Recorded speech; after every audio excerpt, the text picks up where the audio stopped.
VXLs with the speed gearing, 346. I'm running a top spur. Oops, that's just. So there she is. Speed controllers,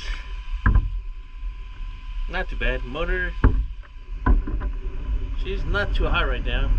I did have a brownout, so these are XRT batteries, but yeah, I had a little bit of a brownout.